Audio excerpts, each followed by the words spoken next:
વિદ્યાર્થી મિત્રો, આ વિડીયોને વધુ સારી રીતે જોવા માટે તમારો વિડીયો શરૂ થયા બાદ જમણી બાજુ સેટિંગ્સમાં ક્વોલિટી 480p કરવાથી વિડીયોને વધુ સારી રીતે જોઈ શકાશે અને બોર્ડના અક્ષર પણ વ્યવસ્થિત જોઈ શકાશે.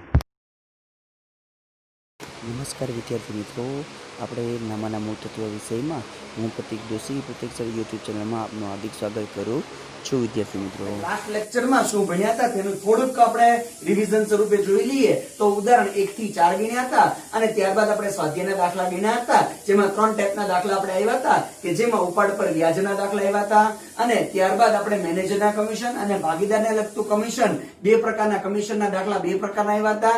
ઉપાડ પર વ્યાજ આવ્યું હતું અને દરેક ભાગીદારને મળતો નફો એટલે કે નફાનું પ્રમાણ આપણે રેડી કરીને નફો કુલ નફો પણ આપી દીધો, ખાલી માત્ર આપણે વહેંચણી કરવાની હોય એ પ્રકારના દાખલા જોયા હતા. તો આજે આપણે હવે કયો દાખલો જોવાનો છે તો કે આપણે હિસ્સો આપી દીધેલો હોય, બમણો, ત્રીજો ભાગ, ચોથો ભાગ, પાંચમો ભાગ, એ રીતે ભાગ આપી દીધેલા હોય જેનો આપણે નફા નુકસાનનું પ્રમાણ શોધવાનું અને ત્યારબાદ આપણે દરેક ભાગીદારને મળતી નફાની રકમ શોધવાની છે. તો આપણે આગળ જોઈએ, જેમાં ઉદાહરણ 5 કે જેમાં 3 ભાગીદાર જે છે રિયા, દિલીપ અને કીર્તન 3 ભાગીદાર છે.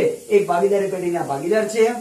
રકમ અહીંથી શરૂઆત થાય છે. કીર્તનને દિલીપના હિસ્સાનો 5મો ભાગ તથા રિયાને, હવે જે ભાગીદારના નામની પાછળ ને શબ્દ લાગે, આ શોર્ટકટ છે કે જે ભાગીદારના નામની પાછળ ને શબ્દ લાગે એનામાં સૌથી પહેલા ભાગીદારના નામ લખી નાખવાના, આર જેમ ડી જેમ કે. હવે ગણતરી ક્યાં લખવાની? આપણે સાદી ગણતરી કરવી છે એટલે કે જેને ને લાગ્યો છે એમાં લખવાની. કીર્તનને કોનો? તો કે દિલીપના હિસ્સાનો, દિલીપના એટલે કે અહીંયા ડી ગુણ્યા 5મો ભાગ, ભાગ એટલે ભાગાકારમાં લખવાનો, 5મો એટલે કે રૂપિયાનો 5મો ભાગ, 1/5 કોનો? તો કે દિલીપના, દિલીપના હિસ્સાનો 5મો ભાગ એટલે કે ડી. કીર્તનને, દિલીપને જે મળશે એનાથી 5મો ભાગ મળશે. આગળ રિયાને, હવે ને કોને લાગ્યો? તો કે રિયાને, રિયામાં લખવાનો. કીર્તનના હિસ્સાનો, કીર્તનના હિસ્સાનો કેટલામો ભાગ? બમણો એટલે કે ડબલ મળે છે એટલે કે k ગુણ્યા 2. તો અહીંયા રકમ આપણે અહીંયા જે આપણને ભાગ આપ્યો છે એ પૂરું થાય છે. આપણે અહીંયા પેઢીનો કુલ નફો આપ્યો છે તો અહીંયા આપણે લખી નાખીએ પેઢીનો કુલ નફો, એ પછી લખો તો પણ ચાલે અને અત્યારે લખો તો પણ ચાલે. હવે ₹1,92,000 એ ટોટલ નફો છે. હવે અહીંયા આપણે ભાગીદારના નફાની ગણતરી કઈ રીતે કરવી? તો ધારવું શું? કેમ કે વચ્ચે આપણને ડી ન, કેમ કે ડી નું મળશે તો કે નું મળશે ને કે નું મળશે તો આપણને રિયા નું મળી શકે. તો હવે સૌથી પહેલા ડી ને આપણે અહીંયા મેઇન સૂત્ર કરતા કોણ બને છે સૂત્રધાર? તો કે ડી બને છે એટલે ડી ને ધારવો પડે. તો ધારવું શું? તો કે જે શોર્ટકટ અહીંયા એ જ વસ્તુ આવે છે, તમારી ટેક્સ્ટબુકમાં જોશો તો અહીંયા રૂપિયો ધારેલો છે, પણ રૂપિયા કરતા અહીંયા થોડીક અલગ વસ્તુ કહીએ કે જે ભાગાકારમાં છે. કેમ કે ધારવાનું છે, ધારવાનું તમે કોઈ પણ ધારી શકો. તો અહીંયા રૂપિયો, 2 રૂપિયા, 3 રૂપિયા, 10 રૂપિયા જે ધારવું હોય, પણ બેટર વે આપણે જે ભાગાકારમાં છે એ જ વસ્તુ અહીંયા ધારી લઈએ જેથી આપણે ફટાફટ ગણતરી થઈ શકે. એટલે અહીંયા ભાગાકારમાં કોણ છે? તો કે 5 છે. 5 અહીંયા ધારી લઈએ અને અહીંયા શબ્દ લખી નાખીએ, ધારો કે. પછી આપણે ગણતરી અહીંયા શરૂ કરીએ. ધારો કે ડી ને મળતો ભાગ ₹5 છે. તો હવે આપણે કે નું શોધીએ તો કે ને મળતો ભાગ બરાબર ડી ગુણ્યા 1/5. ડી કેટલા છે? 5. 5 ગુણ્યા 1/5. 5 5 ઉડી જાય, વધે કેટલા? 1. ત્યારબાદ રિયાને મળતો ભાગ, રિયાને કેટલા છે? k ગુણ્યા 2. k ગુણ્યા 2 તો k ને કેટલા મળ્યા છે? તો કે 1 ગુણ્યા 2 એટલે કેટલા મળશે એને? 2 રૂપિયા. તો હવે ફરીથી આપણા જે નામ આ રીતે છે એ રીતે ફરીથી આપણે નામ લખી નાખીએ તો આપણે નફા નુકસાનનું પ્રમાણ મળી જાય. આર ને કેટલા મળ્યા? તો કે 2. ડી ના કેટલા છે? તો કે 5 અને કે ના તો કે 1. તો આ આપણું નફા નુકસાનનું પ્રમાણ આવી જાય છે. નફા નુકસાનનું પ્રમાણ, નફા નુકસાનના પ્રમાણને હવે આપણે 1,92,000 ના પ્રમાણમાં 2:5:1 એના પ્રમાણમાં વેચીએ, જેની ગણતરી હવે કરીએ આપણે. તો અહીંયા એમ લખી શકાય કે આર ને મળતો નફો બરાબર 1,92,000 ગુણ્યા એનો ભાગ કેટલો છે 2 છેદમાં ટોટલ ભાગનો સરવાળો 2 ને 5 7 ને 1 8. ત્યારબાદ અહીંયા લખી નાખીએ, પછી આપણે ગણતરી કરીએ r, પછી d ને મળતો નફો બરાબર 1,92,000 ગુણ્યા 5 છેદમાં 8, અને ત્યારબાદ k ને મળતો નફો બરાબર 1,92,000 ગુણ્યા 1/8. તો વિદ્યાર્થી મિત્રો અહીંયા ફરીથી પાછું રિપીટ કરું કે અહીંયા સૌથી પહેલા જે ભાગાકારમાં 5 હતા તેને જ આપણે ધારી લીધા, અને ધારી લીધા બાદ આપણે એની ગણતરી કરી તો અહીંયા 5 ધાર્યા, 5 ગુણ્યા 1 પંચમાંશ, 5 ઉડી ગયા એટલે એને એક ભાગ મળ્યો, એનો પાંચમો ભાગ 5 રૂપિયાનો પાંચમો ભાગ એટલે રૂપિયો થઈ ગયો, એના બમણા એટલે 1 2 2 એનું પ્રમાણ આવી ગયું r જેમ d જેમ k 2 જેમ 5 જેમ 1. આ નફા નુકસાનના પ્રમાણને આપણે નફામાં વેચી દીધું. હવે એની ગણતરી કરી લઈએ કેલ્ક્યુલેટરની મદદથી. 1,92,000 ગુણ્યા 2/8 એટલે કે પહેલા ભાગીદારને ₹48,000 નો ભાગ, નફાનો ભાગ મળશે. 48,000 નફો. ત્યારબાદ અહીંયા ગણતરી કરીએ 1,92,000 ભાગ્યા 5 ગુણ્યા 5/8 એટલે કે 1,20,000 રૂપિયા નફો એને મળશે. અને ત્યારબાદ 1,92,000 ગુણ્યા 1/8 એટલે કે ત્રીજા ભાગીદારને 24,000 રૂપિયા નફો મળશે. છેલ્લે આપણે લાઈન લખી શકીએ કે r ને મળતો નફો ₹48,000, d ને મળતો નફો 1,20,000 અને k ને મળતો નફો ₹24,000 આવે છે. વિદ્યાર્થી મિત્રો, આપણો જે ઉદાહરણ 5 ગણો તેવો દાખલો આપણે સ્વાધ્યાયમાં છે કે જેમાં પ્રસંગ નંબર આપણે 3 નો 5મો દાખલો આવે છે, જેમાં રકમ છે મહેતાને પંડ્યા કરતા ને શબ્દ લાગ્યો એટલે કે લખવાનું કોના આવશે મહેતામાં. આગળ 4 ગણો અને બાજપાઈને મહેતાના અડધો હિસ્સાનો અડધો ભાગ મળે છે એટલે કે જે ભાગ મળે એનાથી 50%. વર્ષના અંતે પેઢીનો નફો 87,500, દરેક ભાગીદારને મળતી નફાની રકમ શોધો. તો આપણે અહીંથી શરૂઆત કરીએ. સૌથી પહેલા આપણે દરેક ભાગીદારના નામ શોર્ટમાં લખી નાખીએ. મહેતા, પંડ્યા અને બાજપાઈ આ 3 ભાગીદાર છે. સૌથી પહેલા એની ગણતરીમાં જોઈએ તો અહીંયા હજી આપણે છૂટું લખીએ એટલે આપણે ગણતરીમાં લખવામાં પણ અનુકૂળતા રહે. મહેતા, પંડ્યા અને બાજપાઈ 3 ભાગીદાર લખ્યા. મહેતાને આને કોની કરતા તો કે પંડ્યા કરતા, એટલે પંડ્યાનું ખબર છે આપણને નથી ખબર, તો મહેતામાં આપણે લખી નાખીએ પંડ્યા કરતા કેટલા ગણો તો કે 4 ગણો, p ગુણ્યા 4. આગળ હવે બાજપાઈને ને શબ્દ કોને લાગ્યો બાજપાઈ, લખવાનું કોનામાં બાજપાઈમાં. મહેતાના હિસ્સાનો અડધો ભાગ, અડધો એટલે 1/2 એટલે કે મહેતા ગુણ્યા 1/2 કરીએ તો ચાલે. અડધો 50% કરો અથવા 1/2 કરો તો ચાલે, એટલે અહીંયા આપણે 1/2 કરીએ છીએ. તો હવે આગળ અડધો ભાગ મળે છે. પેઢીનો નફો એ 87,500, પેઢીનો નફો ₹87,500 આટલો છે. તો દરેક ભાગીદારને મળતી નફાની રકમ શોધવાની. તો અહીંયા ધારવું શું તો કે જે આગલા દાખલામાં કીધું જે છેદમાં હોય. હવે પ્રશ્ન ઘણા વિદ્યાર્થી મિત્રોને એવો થશે કે બે બાજુ બંને વસ્તુ અહીંયા છેદમાં હોય તો કે બંને રકમનો ગુણાકાર કરી અને અહીંયા આપણે ધારી શકીએ. માની લો કે ઇન કેસ કે અહીંયા 3 1/3 છે, 4 નથી 1/3 છે, તો 3 દુ 6 ધારી લેવાના. પણ અહીંયા આપણે ભાગાકારમાં માત્ર 2 જ છે એટલે અહીંયા આપણે 2 ધારી લઈએ અને અહીંયા કૌંસમાં લખી નાખવાના ધારો કે, એટલું લખાઈ જાય. પછી આપણે ગણતરી કરવાની. ધારો કે p ને મળતો ભાગ બરાબર ₹2. જો p ને મળી ગયું તો p કોની ઉપર m કોની ઉપર ડિપેન્ડ છે p ઉપર. તો હવે ત્યારબાદ આપણે m ને મળતો ભાગ શોધી લઈએ. એમને મળતો ભાગ બરાબર p ગુણ્યા 4 એટલે કે 2 ગુણ્યા 4 2 ચોક 8 રૂપિયા એ એમને મળશે, આ p ને મળશે. અને ત્યારબાદ b ને મળતો ભાગ બરાબર m ગુણ્યા 1/2, m એટલે 8 ગુણ્યા 1/2 એમને 8 રૂપિયા મળ્યા છે એને 1/2 કરો એટલે 8 ભાગ્યા 2 એટલે કે 4 રૂપિયા એ કોને મળશે તો કે બી ને મળશે. તો હવે એ ભાગીદારને આપણે અહીંયા નામ ફરીથી લખી નાખીએ એમ પી અને બી, જેમાં નફા નુકસાનનું પ્રમાણ આપણે અહીંયા લખીએ તો નફા નુકસાનનું પ્રમાણ આવશે એમ નું કેટલું આવ્યું 8, પી નું કેટલું આવ્યું તો કે 2 આવ્યું અને બી નું કેટલું આવ્યું 4 આવ્યું. તો અહીંયા આપણે નફા નુકસાનનું પ્રમાણ આ મળી જાય છે, એને આપણે બધાને બબે વડે ભાગાકાર કરી શકીએ છીએ. નો કરો તો પણ ચાલે અને કરો તો પણ ચાલે. 2 ચોક 8, 2 એકા 2 અને 2 દુ 4. તો આ આપણને ફાઇનલી 4:1:2 નું પ્રમાણ મળી જાય છે. તો હવે અહીંયા આપણે ગણતરી કરીએ તો આપણને ખબર પડે કે સૌથી પહેલા એમ ને મળતો નફો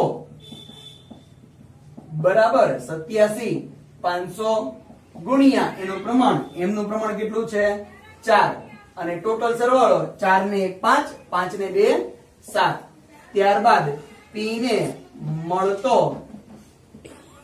નફો 87,500 ગુણ્યા 1/7 અને ત્યારબાદ બી ને મળતો નફો બરાબર 87,500 ગુણ્યા એનું પ્રમાણ છે 2/7. તો આ એની ગણતરી. હવે આપણે એને કેલ્ક્યુલેટરની મદદથી જોઈએ. 87,500 ગુણ્યા 4/7 એટલે કે પહેલા ભાગીદારને ₹50,000 નો નફો મળે છે.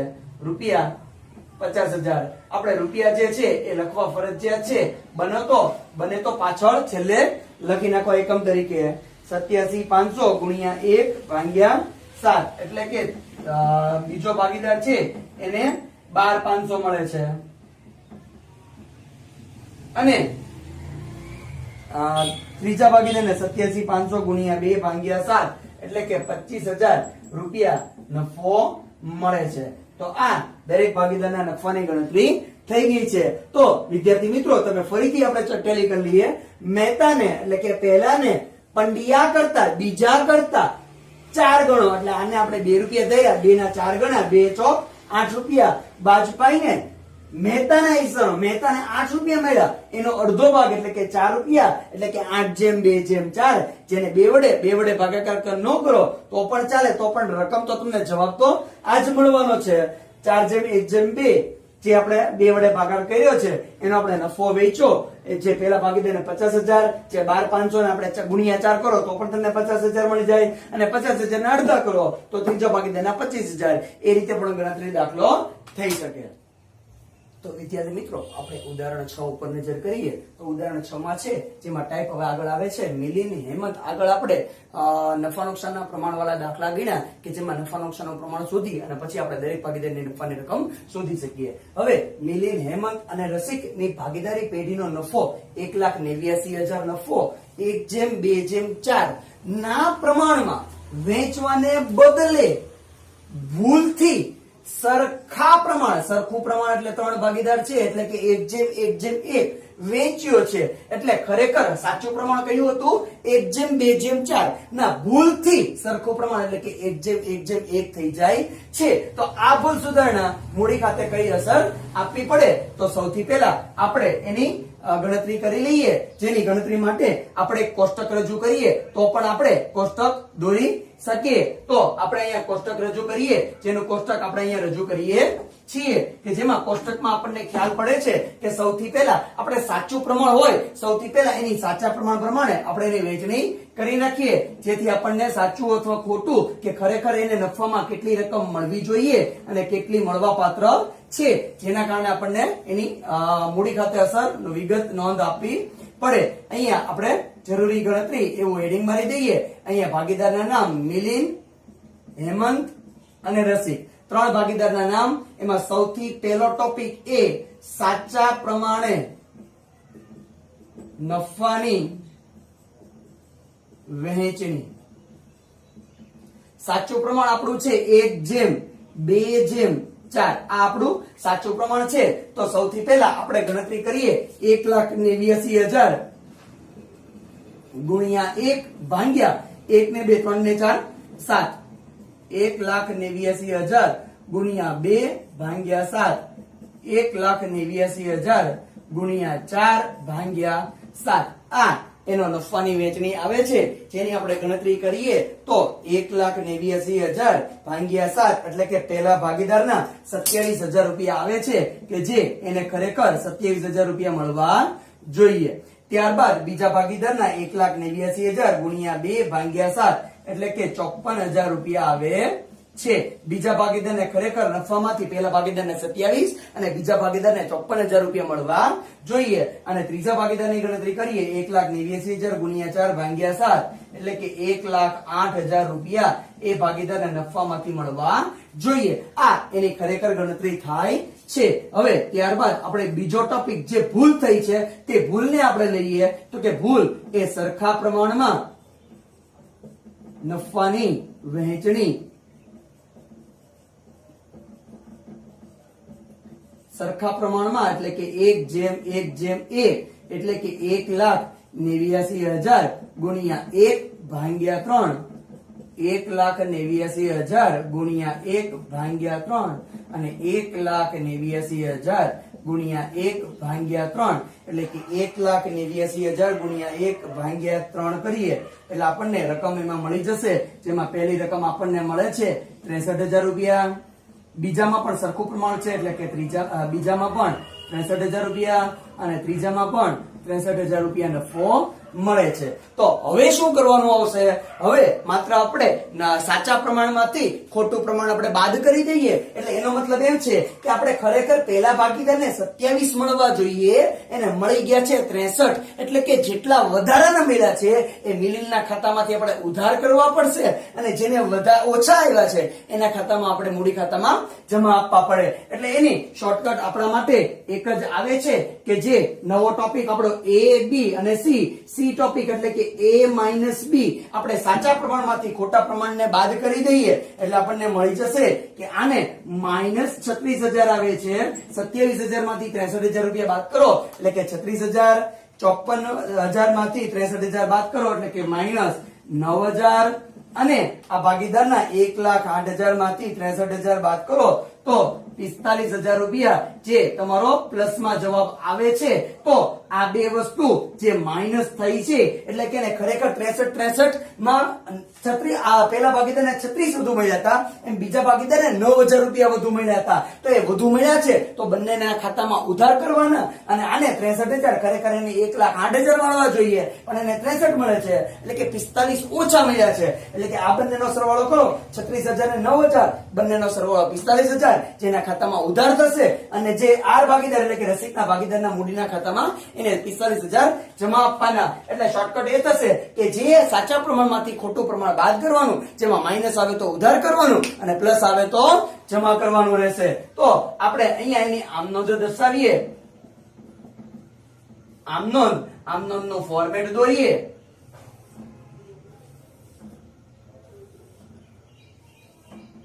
આમનોંધનું ફોર્મેટ દોર્યું કે જેમાં આપણે લખી નાખીએ તારીખ અથવા ક્રમ, વિગત, ખાપા, ઉધાર રૂપિયા અને જમા રૂપિયા જેની નોંધ એક જ થવાની છે. જેની નોંધ આપણે કરી નાખીએ માઇનસ થયું ઉધાર જે એટલે કે મિલિંદના ખાતામાં મિલિંદના મૂડી ખાતે ઉધાર, એમના મૂડી ખાતે ઉધાર.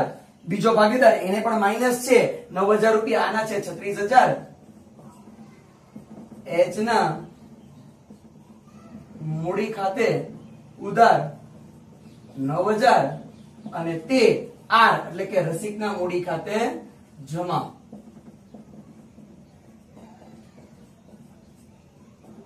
અહીંયા આપણે બાબત જે લખશું કે ભૂલ સુધારણાની નોંધ કરી તેના.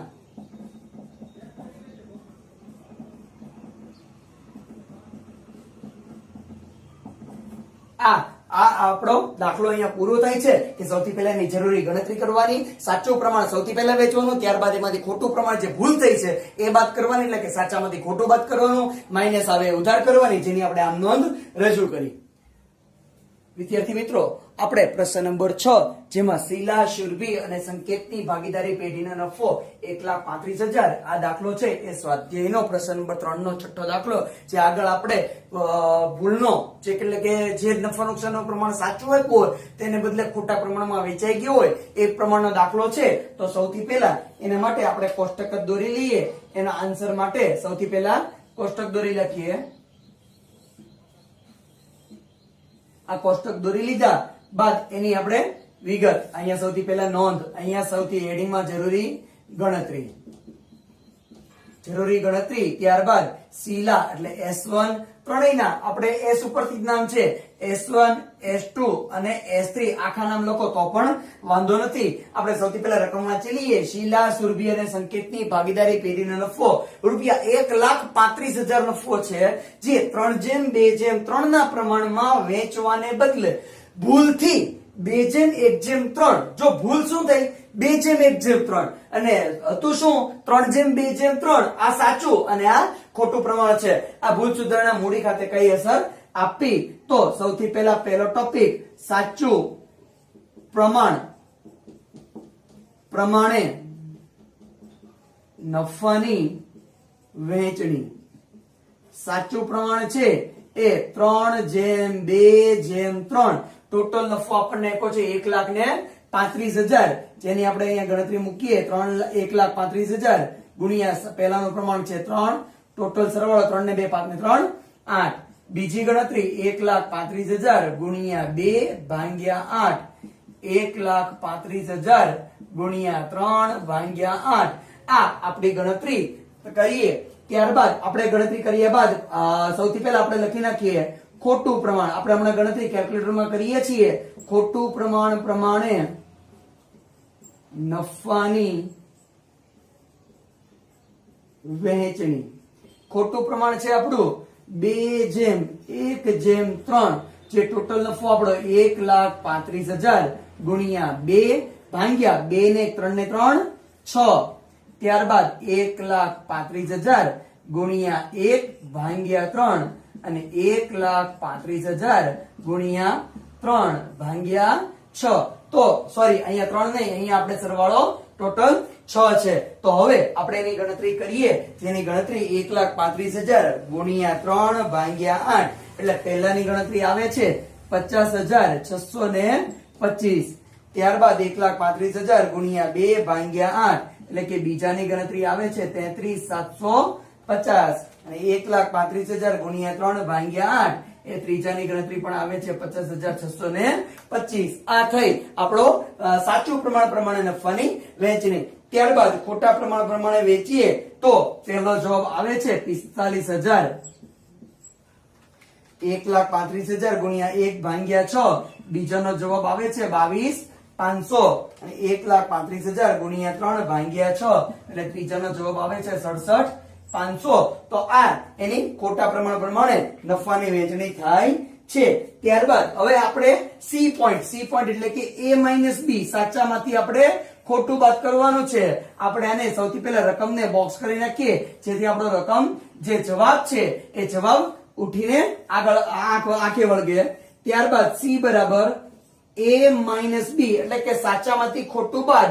જો પ્લસમાં આવશે તો જમા આપશું ને માઇનસમાં આવશે તો ઉધાર આપશું. શું કામ? તો કે ખરેખર આ વ્યક્તિને 50,625 મળવા જોઈએ, એને મળ્યા છે 45,000. એટલે કે અમુક રકમ 5,000 સમથિંગ ની જે રકમ છે એને ઓછા મળ્યા છે, એટલે કે મૂડી ખાતે જમા આપવી પડશે. આને 33,750 મળવા જોઈએ, મળ્યા છે 22,500, એટલે કે ઓછા મળ્યા છે, એટલે કે એને પણ જમા આવશે. આને મળવા જોઈએ 50,625, પણ એને મળે છે 67,500. છે રકમ એને ઓલરેડી રકમ કરતા વધારે આવે છે, એટલે એના મૂડી ખાતામાંથી આપણે બાદ કરશું. 50,625 એમાંથી 45,000 બાદ કરીએ તો પહેલી રકમ આવે છે પ્લસમાં 5,625.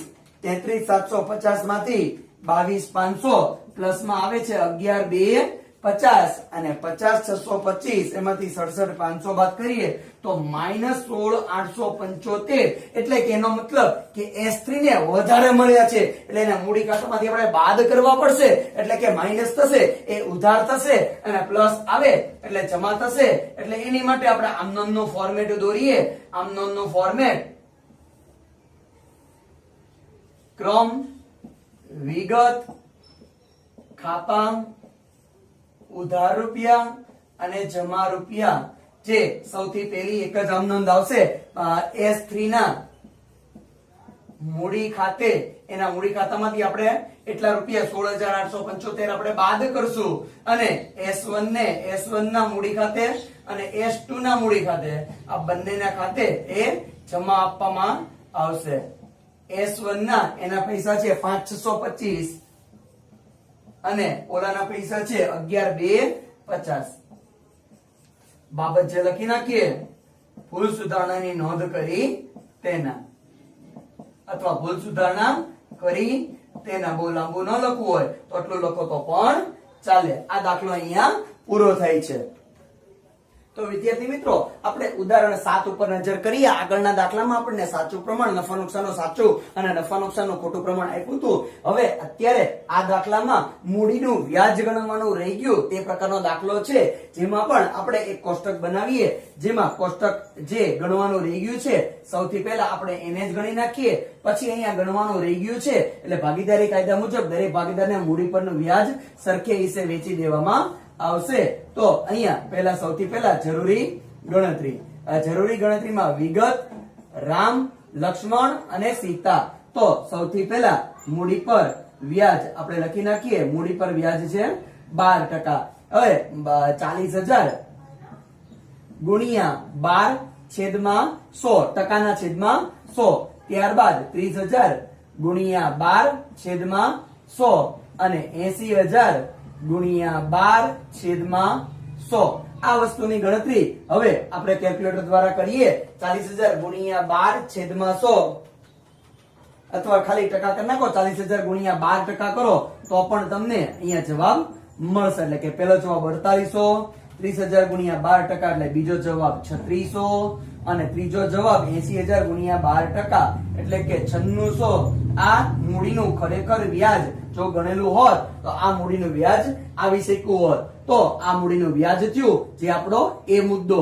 ત્યારબાદ આપણે બી મુદ્દો, જ્યારે પણ મૂડીનું વ્યાજ ગણવાનું રહી જાય તો કુલ મૂડી પર વ્યાજ એટલે કે 3 ભાગીદારના મૂડી પર વ્યાજનો સરવાળો અને એને ભાગ્યા 3. શું કામ? 3 ભાગીદાર સરખી હિસ્સે વેચવાનું છે એટલે. હવે ત્રણેયનો સરવાળો કરો. 4800 વત્તા 3600 વત્તા 9600 એટલે ટોટલ 18,000. 18,000 ભાગ્યા 3 એટલે કે દરેક ભાગીદારને 6,000 રૂપિયા મૂડીનું વ્યાજ મળશે. એટલે નફા નુકસાન ખાતે આપણે ખરેખર રામના, જ્યારે નફા નુકસાન ખાતે કેમ કે ધંધાનો ખર્ચ છે અને ભાગીદારના મૂડી ખાતે જમા છે, અહીંયા આપણે માત્ર ભૂલ સુધારણા નોંધ, ધંધાના ચોપડે ભૂલ સુધારણા નોંધ કરવાની છે. તો ધંધાના ચોપડે આપણે રામના ખાતે ખરેખર કરીએ તો કેટલા થવા જોઈએ? તો કે 4800. પણ અહીંયા ગણવાનું રહી ગયું છે એટલે કે 6,000 કરવાના છે. એટલે કે વધારે નફા નુકસાન ખાતે રામના ખાતે કેટલા કરવાના છે? વધારાના પૈસા. 4800 માંથી 6,000. તો વધારાની ગણતરી કરીએ તો આપણો સી મુદ્દો A માઇનસ બી. 4800 માંથી 6,000 કાઢો એટલે કે માઇનસ 1200 રૂપિયા. ત્યારબાદ 3600 માંથી 6,000 કાઢો એટલે કે માઇનસ 2400 રૂપિયા અને 9,600 માંથી 6,000 એટલે કે 3600 રૂપિયા. એટલે કે એ પ્લસ માં આવે છે. નિયમ આપણો આગળના દાખલામાં તે માઇનસ આવે તો ઉધાર, પ્લસ આવે તો જમા. કેમ કે આપણે નફા નુકસાન ખાતામાં આ બેયના ખાતે ઉધાર કરવા પડશે અને આને જમા કરવા પડશે. તો આપણે એનો આમ નોંધનો ફોર્મેટ, ભૂલ સુધારણા નોંધ કરવાની છે એટલે આમ નોંધનું ફોર્મેટ આપણે ગાળીએ.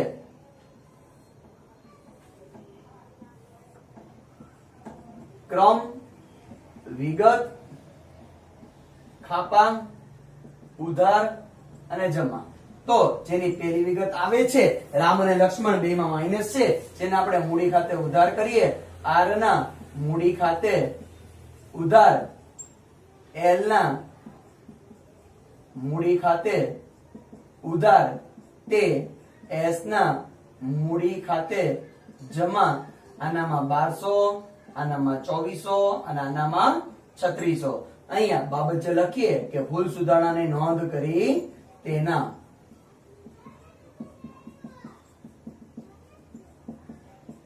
આ દાખલો 3 માર્કનો દાખલો અહીં પૂર્ણ થાય છે. વિદ્યાર્થી મિત્રો, હવે આપણો સ્વાધ્યાયનો પ્રશ્ન નંબર 7 આવે છે, જેમાં રકમમાં થોડોક જ ચેન્જીસ છે, પણ પ્રકાર એને જ છે. રામ, રહીમ અને ઈશુ એક પેઢીના 3 ભાગીદાર છે. 1/4/2016 ના રોજ તેમની મૂડી 60,000, 40,000 ને 50,000 હતી. વર્ષના અંતે નફાની વહેંચણી કર્યા પછી માલુમ પડ્યું કે 6% લેખે વ્યાજ ગણવાનું રહી ગયું છે. તો ભૂલ સુધારણા નોંધ કરો. તો આપણે સૌથી પહેલા એના માટે એક કોષ્ટક બનાવી નાખીએ. ત્રણેય ભાગીદારના 3 કોષ્ટક અને ત્યારબાદ એક વિગતનું કોષ્ટક. વિગત રામ, રહીમ અને ઈશુ, જે અહીંયા આપણે સૌથી પહેલા હેડિંગમાં જરૂરી ગણતરી. હવે સૌથી પહેલા આપણે મૂડી પર વ્યાજ જે 6% લેખે આપ્યું છે, જેને આપણે 6% લેખે મૂડીનું વ્યાજ ગણી નાખીએ. મૂડીનું વ્યાજ છે 60,000 ગુણ્યા 6/100, 40,000 ગુણ્યા 6/100 અને 50,000 ગુણ્યા 6/100. 60,000 ના 6% કરવાના છે. 60,000 ના 6%, 60,000 ગુણ્યા 6% એટલે પહેલાનો જવાબ આવે છે 3600. 40,000 ગુણ્યા 6% એટલે કે 2400. ભાગ્યા 100 કરો તો પણ ચાલે ને ટકા નિશાને દબાવી દો તો પણ ચાલે. અને ત્રીજાનો જવાબ આવે છે 3,000. તો આ તમારું મૂડી પર વ્યાજ થયું. હવે આગળ આપણે આને એ પોઈન્ટ, ત્યારબાદ મૂડી પર વ્યાજ ગણવાનું રહી ગયું છે. તો રહી ગયા માટે આપણે કુલ મૂડીનું વ્યાજ છેદમાં એને સરખી હિસ્સે વેચવા માટે આપણે જેટલા ભાગીદાર એટલા ભાગાકાર કરશું. 3 ભાગીદાર એટલે કે ભાગ્યા 3. કુલ મૂડીનું વ્યાજ સરવાળો કરીએ 3600 વત્તા 2400 વત્તા 3,000 એટલે કે 9,000. એને ભાગ્યા 3. 9,000 ભાગ્યા 3 કરો એટલે કે 3,000, 3,000 અને 3,000. તો અહીંયા આપણે ગણતરી કરીએ કે જેમાં ખરેખર આપણે ભાગીદારના મૂડી પર વ્યાજ એ ધંધાનો ખર્ચ હોવાથી આપણે ભાગીદારના મૂડી ખાતામાં 3600 ઉધાર કર્યા હોય, પણ ખરેખર હવે કેટલા ઉધાર કરવાના છે? 3,000 ઉધાર કરવાના છે. તો આપણો ત્રીજો પોઈન્ટ આવે છે C બરાબર A-B. 3600 માંથી 3,000 જાય એટલે કે 600 રૂપિયા, પ્લસ 2400 માંથી 3,000 એટલે કે માઇનસ 600 રૂપિયા. અને આને 3,000 મિલાતા 3,000 નવું આવે છે, એટલે આને કોઈ વિગત કરવાની જરૂર નથી, નોંધ કરવાની એની જરૂર નથી. તો નોંધ આપણે માત્ર ખાલી રામ અને રહીમ આ બેની જ કરશું. ઈશુની નોંધ, કેમ કે એને જૂના 3,000 મળ્યા હતા અને હવે નવા પણ નવી ગણતરી મુજબ પણ એને 3,000 જ મળવાની શક્યતા છે. તો આપણે માત્ર નોંધ, જે માઇનસ આવે તે ઉધાર અને પ્લસ આવે તે જમા, એક જ નોંધ કરીએ. માઇનસ છે રહીમ R2 ના મૂડી ખાતે ઉધાર તે R1 ના મૂડી ખાતે જમા 600 અને 600 બાબત જે લખી નાખીએ. ભૂલ સુધારણા નોંધ કરી તેના.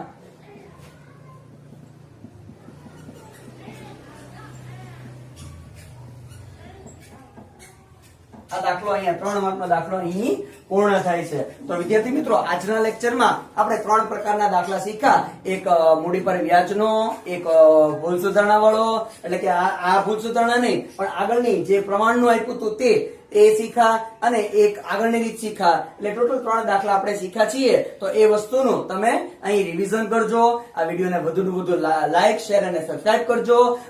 હવે આગળ તમને પ્રેક્ટિસ કરવા માટે આગળના એક ચિત્ર મૂકેલું છે, જેથી તેમાં રકમ તમે તમારા ચોપડામાં ઉતારી અને હોમવર્ક કરશો વિદ્યાર્થી મિત્રો. અને આ હોમવર્ક ને તમને વોટ્સઅપ નંબર આપેલો છે, એ વોટ્સઅપ નંબરમાં તમારે મોકલવાનું છે વિદ્યાર્થી મિત્રો. આભાર વિદ્યાર્થી મિત્રો.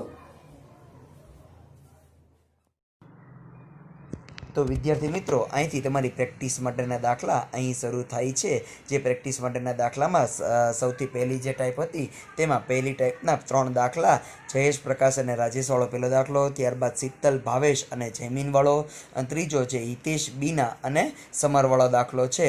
તો આ પહેલી ટાઈપના 3 દાખલા થાય છે, જેના જવાબ પણ તમને નીચે રકમમાં આપેલા છે. ત્યારબાદ ચોથો દાખલો જે થાય છે એ તમને પેઢીનો નફો, એમાં સાચું પ્રમાણ અને ખોટું પ્રમાણ, એ પ્રમાણ લેવામાં ભૂલ ન કરતા એ રકમ વ્યવસ્થિત વાંચી અને ત્યારબાદ દાખલો ગણજો, જેથી તમને નીચેનો જવાબ એક્ઝેક્ટલી મળી શકે. ત્યારબાદ વિદ્યાર્થી મિત્રો, પ્રશ્ન નંબર 5 જે છે એ ભૂલ સુધારણા નોંધ જ તે કે જે આગળનો દાખલો પ્રશ્ન નંબર 4 હતો નફા નુકસાનનું પ્રમાણ જૂનું અને નવું એ પ્રમાણે એટલે મીન્સ કે સાચું અને ખોટું એ પ્રમાણનો દાખલો ગણવાનો છે. અને ત્યારબાદ પ્રશ્ન નંબર 6 આવે છે. એ પ્રશ્ન નંબર 6 મૂડી પર વ્યાજ અને પ્રશ્ન નંબર 7 એ પણ મૂડી પર વ્યાજ આપેલું છે, જેમાં તમને દરેક દાખલાના જવાબ પણ અહીંયા નીચે આપવામાં આવેલા છે. એક પણ દાખલામાં ભૂલ ન થાય તેનું ખાસ ધ્યાન રાખજો. અને નીચે દરેક દાખલામાં 4, 5, 6, 7 આ ચારે ચાર દાખલામાં કોષ્ટક ગણશો તો જ તે તમને જવાબની વધારે ખ્યાલ પડી શકશે કે કેમ દાખલો ગણી શકાય. તો વિદ્યાર્થી મિત્રો, આવતી વખતે આપણે ઉદાહરણ 8, 9 અને 10 ગણવાના છે અને સ્વાધ્યાયના દાખલા જે અધૂરા છે એ પણ આપણે પૂર્ણ કરવાના છે. તો આવતો વિડીયો જોવા માટે ચેનલને સબસ્ક્રાઈબ કરજો. આભાર વિદ્યાર્થી મિત્રો.